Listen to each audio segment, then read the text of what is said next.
I don't know. What I'm hearing about Limelight is that because it's a tribute to the past, it's also that turning point movie of the future. Buster Keaton, when he's having these meetings with Charlie Chaplin, they haven't met for decades. The first thing that he's kind of talking with Chaplin about is, get a load of this TV thing. This is the 50s now.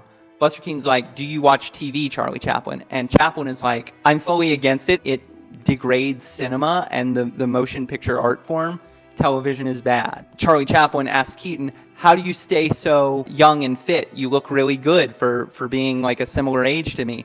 What does Buster Keaton respond with? He says, oh, it's television. I watch television. So it's a playful ribbing, but it shows where Keaton's mind is. He was all about pushing boundaries, and television in the 50s was the boundary pusher. Buster Keaton is massively involved in the rise of television, most specifically to the point where at some point in his later career, when he's being asked all this stuff in a legacy thing about what was it like Hollywood in the 20s, he says it was more fun back then, but he's also asked, like, who are the best comedians on the scene right now? Inevitably, one of his top answers was, I love Lucille Ball. And then you find out that I Love Lucy really only happens because of Buster Keaton. So Lucille Ball was doing a radio show called My Favorite Husband. That was, like, relatively popular. Buster Keaton was a fan. Keaton listened to this and, like, we gotta get you a show. They go pitch to CBS first. She's like, my caveat is I gotta do it with Desi. They're really caught off guard by the mixed race marriage thing in 1949, early 50s. And so to really prove it to them that they have what it takes, Buster Keaton trains Lucille Ball to some degree. She already has, you know Lucille Ball, she's a gifted comedian.